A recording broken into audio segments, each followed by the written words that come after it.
I want to first of all talk about Nigerian Governors Forum election that turned out to be a serious sham. This gives us the light of what is going to happen in 2015 because it's very amazing that the governors cannot even conduct themselves, cannot conduct an election and come up with a credible election. So how do we now expect them to conduct election for about 160 million people? You and I know fully well that that is even impossible. Now, the governors, they are already divided. Some of them, they are saying there was election, and there are some others that are saying that there was no election. So it's even hard for us to know who is saying the truth. You have a group of governors that are saying, oh, there was an election, the election was free and fair. And you have another group of governors that are saying that there was no election. It's a shame. It's a shame on Nigerian governors. So what kind of example are these governors showing to their local government chairmen and councillors and ordinary citizens? I have a question for both Governor Rotimi Amechi. I have a question for Rotimi Amechi. And I also have a question for Governor Jonah Jang. First of all, Mr. Amechi,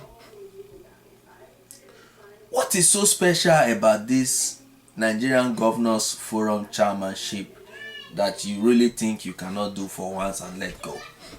Is there any resources? Do they have resources? Do they have a working budget? I mean, being the chairman of the Nigerian Governors Forum, does it make the money, the allocation for every state go through the chairman before going to the states? If not, why all this fighting? And another question that I do want to ask is,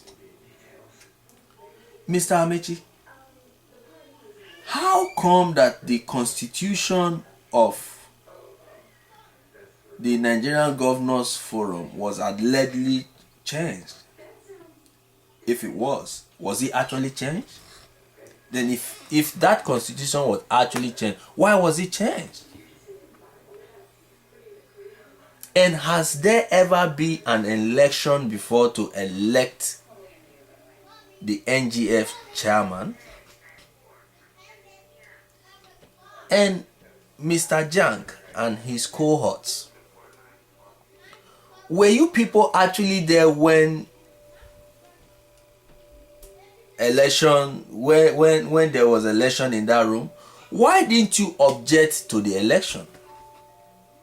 How come you matured men, state executives, participated in an election which you thought fully well that the election was going to be in your favor? You participated in that election. You now saw that Mr. Amechi and his associates, they are very smart. They have outsmarted you people. Now, you now went out and keep telling us about, oh, 19 governors endorse you. I will strongly advise that in order for these governors to always conduct more credible elections subsequently, I really don't even think it should be an election. I think since they are not matured enough to conduct themselves, there should be a kind of raffle where they have every governor's name in a box, and one of them, or a neutral person, maybe the returning officer, after spinning the raffle box, picks out the name of who is going to become the next chairman. I'm also saying that to say, now in a situation whereby one party is always in the majority, how does the other parties that are in the minority benefit from being the chairman of the forum?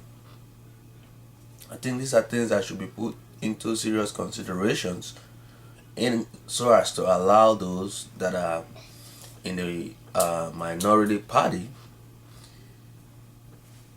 have a voice, or if not have a voice, at least for them to be able to become the forum chairman.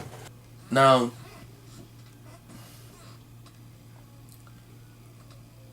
Mr. Goodluck Jonathan, I know you have a lot of advisors that are advising you on what and what not to do, but I think it is imperative that you advise yourself. Stop trying to listen to people that want to tell you what you want to hear. Be more open to constructive criticism. It's not as if anybody who does not agree with you hates you or hates the country. I mean, the same event that is about to play out now between the president, I don't even know if I should be saying the president though, because I know it's glaring in a lot of quarters that the president is very influential as to the mishap that is ongoing in the governor forum, the governors forum. But why would the president always get involved in petty fights? It happened in the same time with his former state governor, Dotimi Pre-Siva. He fought and fought and fought and fought. I think one thing people should know when it comes to war, the more war you fight, the less powerful you become. Because when the time really comes for battle, either you are out of ammunition or people have already tested all your might and know the easy way to strike you. I think Jonathan should take this into cognizance because it's very important. And those northern governors that are now going back and crying foul, like Mr. Issa Yuguda, who has decided not to be part of the Northern Governor Forum. Mr. Yuguda, if I may ask you, being a member of the Northern Governors Forum, what positive thing has that your forum done for the North? Is it not the same North that is seriously plagued by insurgents? So what are you talking about? You can as swear decide to pack your load and go home, not even ceasing to be the a member of the Northern Governors Forum. I would have even been glad if I hear that you pack your load and leave the governor's lodge, because you people are not doing anything as governors. You should be ashamed of yourselves, parading yourselves as governors. And the old man Jang. Now, if the chairmanship of the Governors Forum is being told that, and the merit of being who the oldest is, I think you well deserve it. But in my opinion, I mean, I'm only saying this, in my opinion, in an organization, people don't want you to be their leader. Why focusing yourself? Who are you going to lead? Thank you as always for listening to us. I hope and pray you will have the time to tune in our next publication.